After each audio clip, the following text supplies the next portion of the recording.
Hello students, welcome to Let's Learn Biology. I am Suman Bharti and today I will discuss about human reproduction. Okay, this is the chapter number 3rd of class 12th. Okay, तो मैं पिछले classes से आप लोगों को animal kingdom पढ़ाते आ रही हूँ, ठीक है, जो कि 11th क्लास का हमारा चैप्टर था। आज हम लोग 12th क्लास के सबसे इम्पॉर्टेंट चैप्टर, मोस्ट इम्पॉर्टेंट, जो नीट के लिए हम देखें तो ये बहुत ही इम्पॉर्टेंट चैप्टर है। यहाँ से 3 से 4 क्वेश्चन, 5 क्वेश्चन तक भी पूछे जा सकते हैं, ठीक है। ह्यूमन रिप्रोडक्शन जो कि 12th क्लास का चैप्टर है। तो चलिए हम लोग देखते हैं कि क्या है ह्यूमन रिप्रोडक्शन। ओके, वीडियो को स्टार्ट करने से पहले फटाफट से चैनल को सब्सक्राइब कर लें।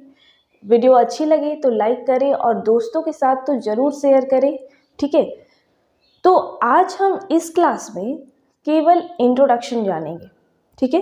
ह्यूमन रिप्रोडक्शन चैप्टर के बारे में इंट्रोडक्शन जानेंगे कि हमें उनमें पढ़ना क्या क्या है, ठीक है।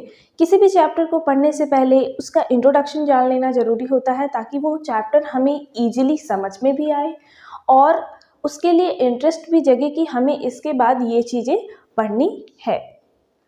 तो चलिए देर ना करते हुए हम स्टार्ट करते हैं अपने इंट्रोडक्शन क्लास को, ह्यूमन रिप्रोडक्शन, ठीक है। ह्यूमन रिप्रोडक्शन यानी कि हम लोग बात करेंगे ह्यूमन बीइंग की, ठीक है ना। सबसे पहले हम लोग देखेंगे कि रिप्रोडक्शन का डेफिनेशन क्या होता है। Reproduction, it is the process through which new individuals और an offspring identical to the parents are produced, ठीक है। रिप्रोडक्शन एक ऐसा प्रोसेस है जिसके थ्रू जो नए ऑर्गेनिज्म है, न्यू ऑफस्प्रिंग है, जो अपने पेरेंट्स के क्या होते हैं, आइडेंटिकल होते हैं, मॉर्फोलॉजिकली एंड एनाटॉमिकली सिमिलर होते हैं, उनका प्रोडक्शन किया जाता है, ठीक है। तो क्योंकि हम लोग यहाँ पे ह्यूमन रिप्रोडक्शन के बारे में पढ़ रहे हैं, इसलिए थोड़ा सा ह्यूमन रिप्रोडक्शन का भी डेफिनेशन जान लेना ज़रूरी है, ठीक है। तो ह्यूमन रिप्रोडक्शन में क्या है, in this process 2 parents are involved to producing new individuals. यहाँ पे वर्ड आया है 2 पेरेंट्स, ठीक है, 2 पेरेंट्स आर इन्वॉल्व।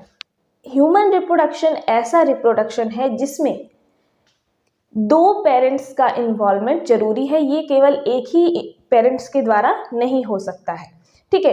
इसमें 2 पेरेंट्स आपस में कोर्टशिप करते हैं, आपस में इंटरकोर्स करते हैं और सेक्सुअल बिहेवियर को शो करते हैं, उसके बाद ही इनका रिप्रोडक्शन सफल होता है। यानी कि ये कैसा रिप्रोडक्शन करेंगे, सेक्सुअल रिप्रोडक्शन, ठीक है। इसमें मेल अपने गैमीट्स को फीमेल की बॉडी में या फीमेल की रिप्रोडक्टिव ट्रैक्ट में छोड़ता है, वहाँ पे इनका फ्यूजन होता है एंड देन जायगोट का डेवलपमेंट होता है। यानी कि ये सेक्सुअल रिप्रोडक्शन करते हैं। हमेशा इसमें 2 पेरेंट्स का इन्वॉल्वमेंट जरूरी है, ठीक है। अब जब क्योंकि हम लोग ह्यूमन रिप्रोडक्शन पढ़ रहे हैं तो थोड़ा सा एक डेफिनेशन है एम्ब्रियोलॉजी, उसे भी जान लेना बहुत ज़रूरी है क्योंकि ये जो पूरा चैप्टर है वो एम्ब्रियोलॉजी पर ही बेस्ड है, ठीक है। तो एम्ब्रियोलॉजी क्या है, it is the branch of biology deals with the embryo, जो डील किसके साथ करेगा, एम्ब्रियो के साथ, एंड देयर डेवलपमेंट, और एम्ब्रियो के डेवलपमेंट के साथ। यानी कि ये एक ऐसा ब्रांच है एम्ब्रियोलॉजी, ठीक है, जो एम्ब्रियो के बारे में तो हमें बताता ही है और एम्ब्रियो का डेवलपमेंट कैसे होता है उसके बारे में भी हमें बताता है। अब एम्ब्रियो क्या है, एम्ब्रियो वो पार्ट है, जैसे कि आप लोगों ने प्लांट रिप्रोडक्शन में पढ़ा होगा एम्ब्रियो, ठीक है, उसी तरह यहाँ पर भी ह्यूमन रिप्रोडक्शन में भी एम्ब्रियो होता है जो कि जायगोट से उसका डेवलपमेंट होता है, ठीक है। After the fusion of male and female gamete there is a formation of zygote, और जायगोट बनने के बाद वो जायगोट धीरे धीरे डेवलप करता है एक एम्ब्रियो में, एम्ब्रियो से वो धीरे धीरे फीटस में डेवलप करता है, फिर उसके बाद वो वेल डेवलप फीटस में डेवलपमेंट होता है। दैट मीन्स कि ये जो पीरियड है डेवलपमेंट का वो 0 से 9 मंथ तक का होता है।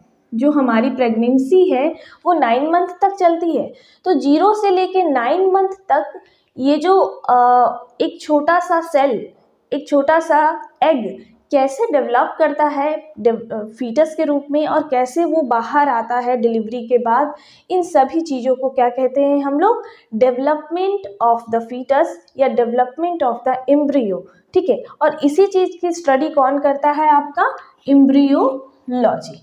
ठीक है, यानी कि वो लाइफ की स्टडी करता है कि हमारा लाइफ जो है वो कहाँ से शुरुआत होता है, एक छोटे से सेल से शुरुआत होता है और हम एक वेल डेवलप्ड फीटस के रूप में डेवलप करते हैं। ठीक है, माँ के गर्भ के अंदर या माँ के यूटेरस के अंदर।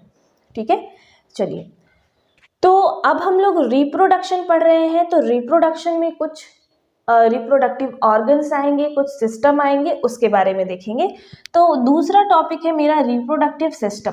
रिप्रोडक्टिव सिस्टम यहाँ पे हम लोग दो तरह के पढ़ेंगे, एक मेल रिप्रोडक्टिव सिस्टम और एक फीमेल रिप्रोडक्टिव सिस्टम, क्योंकि यहाँ पे दो पेरेंट का इन्वॉल्वमेंट हो रहा है, तो दोनों पेरेंट के रिप्रोडक्टिव सिस्टम के बारे में जानना हमें बहुत ज़रूरी है। ठीक है, तो मेल रिप्रोडक्टिव सिस्टम में हम लोग क्या पढ़ेंगे, मेन पार्ट्स और एसेसरी ऑर्गन। तो आपके मेल रिप्रोडक्टिव ऑर्गन के जो मेन पार्ट है वो क्या होंगे, टेस्टिस। ठीक है, और टेस्टिस से जुड़ा हुआ जो उनका एसेसरी ऑर्गन है, जो टेस्टिस को हेल्प करेगा गैमीट फॉर्मेशन करने में, उन सभी के बारे में भी हम लोग डिटेल में स्टडी करेंगे। ठीक है, अब फीमेल रिप्रोडक्टिव सिस्टम की हम बात करें तो उनका जो मेन पार्ट है वो है आपका ओवरी। क्या है, ओवरी। ठीक है, तो ओवरी में भी क्या होता है, गैमीट का फॉर्मेशन होता है, फीमेल गैमीट का। अब फीमेल गैमीट के फॉर्मेशन के दौरान जो भी एसेसरी ऑर्गन उनसे अटैच होंगे और जो उनका हेल्प करेंगे, उसके बारे में भी हम लोग इसमें स्टडी करेंगे। ठीक है, अब चलिए देखते हैं हम लोग रिप्रोडक्टिव इवेंट्स। रिप्रोडक्टिव इवेंट्स का मतलब क्या होता है, कोई भी ओकेजन या कोई फेज। तो यहाँ पे रिप्रोडक्टिव इवेंट्स का मतलब क्या है कि ड्यूरिंग द एम्ब्रियोलॉजी, ठीक है, during the development of embryo 0 to 9 month कौन कौन से प्रोसेस होते हैं। ठीक है, कहाँ से शुरुआत होती है, उसके बीच बीच में क्या क्या प्रोसेसेस आते हैं, ये सारी चीज़ों को हम लोग स्टेज बाय स्टेज देखेंगे। तो सबसे पहला स्टेज जो है आपका होता है वो क्या है रिप्रोडक्टिव इवेंट्स में, गैमीटोजेनेसिस। क्या है आपका, गैमीटोजेनेसिस। गैमीटोजेनेसिस ऐसा प्रोसेस है जिसमें गैमीट का फॉर्मेशन होता है। ठीक है, गैमीट वर्ड आप लोग जान रहे हैं, गैमीट जो है, गैमेटो मतलब गैमीट और जेनेसिस मतलब गैमीट का जनरेशन करना या फॉर्मेशन करना, इसमें मेल और फीमेल गैमीट का फॉर्मेशन होगा। ठीक है, उसके बाद दूसरा प्रोसेस होगा आपका इंसेमिनेशन। इंसेमिनेशन का सीधा मतलब होता है ट्रांसफर। ठीक है, इंसेमिनेशन यानी कि ट्रांसफर ऑफ द गैमीट्स। अब गैमीट्स हमारे मेल और फीमेल के बॉडी में तो बन गया है, लेकिन उन दोनों का फ्यूजन ही नहीं होगा आपस में, तो क्या वो गैमीट्स कोई काम के रहेंगे, वो तो वेस्ट हो जाएंगे। ठीक है ना, तो इसीलिए जरूरी है इंसेमिनेशन। इंसेमिनेशन यानी कि मेल अपना गैमीट्स फीमेल के रिप्रोडक्टिव ट्रैक्ट में छोड़ देता है। ठीक है, उस प्रोसेस को हम लोग क्या बोलते हैं, इंसेमिनेशन, यानी कि ट्रांसफर ऑफ द गैमीट्स। ठीक है, तीसरा प्रोसेस क्या होगा, फर्टिलाइजेशन। अब जब हमारा गैमीट्स का ट्रांसफर हो चुका है फीमेल की बॉडी में, तो मेल और फीमेल गैमीट आपस में जब तक फ्यूज नहीं करेंगे तब तक जायगोट का फॉर्मेशन नहीं होगा। तो fusion of the male and female gamete is called, fusion of the male plus female gamete is called fertilisation. ठीक है, is called fertilisation. After fertilisation there is a formation of zygote. ठीक है, there is a formation of zygote. अब जब हमारा ये zygote बन गया है तो नेक्स्ट जो प्रोसेस होगा वो होगा आपका क्लीवेज। क्लीवेज का मतलब होता है कटिंग या फिर टूटना। तो यहाँ जो हमारा जाइगोट केवल वन सेल है, ठीक है, जाइगोट में केवल एक ही सेल है, वो जाइगोट फर्दर डेवलप करेगा बहुत सारे सेल में। ठीक है, उनका बहुत सारा स्टेज आएगा, ब्लास्टुला स्टेज, मोरुला स्टेज, जिसमें कि वो 1 सेल से 2 cell, 4 cell, 8 cell, 16 cell, 32 cell, इन ऐसे करके वो क्या करेगा, डेवलप करेगा। जैसे ये 1 सेल है, ये 2 सेल में डेवलप करेगा, फिर ये 4 में, फिर ये 8 में डेवलप करेगा। इस तरह से ये इनका डेवलपमेंट होगा और इसके बीच में जो भी स्टेजेज आएंगे वो हम लोग आगे पढ़ेंगे भी। ठीक है। अब पर क्या है आपका 5वां प्रोसेस, इम्प्लांटेशन। अब जब जाइगोट हमारा उनका क्लीवेज स्टार्ट हो गया है तो उन्हें क्या है, किसी भी चीज से चिपकना पड़ेगा ताकि उन्हें भोजन मिल सके। ठीक है, तो ऐसा समझ लो कि वो किसी दीवार से जाकर के चिपकेंगे और वो चिपकने का जो प्रोसेस है, वो जो एम्बेडिंग का प्रोसेस है, उसे कहते हैं हम लोग क्या, इम्प्लांटेशन। तो ये इम्प्लांटेशन होगा कहाँ, ये होगा आपकी यूटेरस के अंदर। ठीक है, आप फीमेल की बॉडी में यूटेरस पाया जाता है, उस यूटेरस के अंदर आपके जाइगोट का इम्प्लांटेशन होगा और आफ्टर द इम्प्लांटेशन वो क्या करेंगे, न्यूट्रिशन लेने का काम करेंगे मदर की बॉडी से। ठीक है, अब छठा प्रोसेस क्या होगा, प्लेसेंटेशन। प्लेसेंटेशन का मतलब होता है फॉर्मेशन ऑफ द प्लेसेंटा।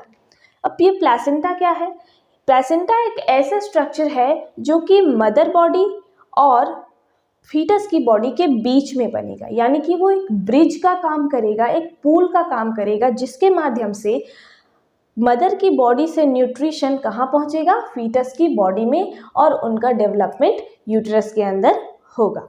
ठीक है, अब हम लोग पढ़ेंगे गैस्ट्रोलेशन। गैस्ट्रोलेशन में क्या होगा, फर्दर जो जाइगोट का डेवलपमेंट होगा आफ्टर द इम्प्लांटेशन, उस प्रोसेस को हम लोग कहेंगे गैस्ट्रोलेशन। Now organogenesis. ऑर्गेनोजेनेसिस यानी कि ऑर्गन का फॉर्मेशन होगा। जैसे जैसे हमारा जो जाइगोट है वो डेवलप करेगा 0 to 9 मंथ में, तो क्या होगा, उनमें बहुत सारे ऑर्गन्स बनेंगे, हाथ पैर, उनके हार्ट, ब्रेन, आईज, ईयर, ये सारे जो ऑर्गन्स धीरे धीरे बनते जाएंगे, उन्हें हम लोग कहेंगे ऑर्गेनोजेनेसिस, यानी कि formation of the body organs. ठीक है, अब हम लोग पढ़ेंगे लास्ट, पार्चुरेशन। अब हमारा जाइगोट पूरी तरह से डेवलप हो चुका है, 9 मंथ का पीरियड भी कंप्लीट हो चुका है, तो उनका क्या होगा, पार्चुरेशन होगा, यानी कि उनकी डिलीवरी होगी, वो यूटेरस के बाहर वजाइना के थ्रू आएंगे। ठीक है, तो उस प्रोसेस को हम लोग क्या बोलेंगे, पार्चुरेशन, या फिर delivery of the foetus is called parturition. ठीक है, तो ये सारे इवेंट्स थे जो कि हम लोग रिप्रोडक्शन पढ़ने के दौरान पढ़ेंगे। ओके, तो आई होप कि आप लोगों को ये इंट्रोडक्शन क्लास बहुत अच्छे से समझ में आया होगा, और अगर कहीं डाउट है तो प्लीज़ हमें कमेंट करके बताएं। ठीक है, मिलते हैं नेक्स्ट वीडियो में, तब तक के लिए बाय।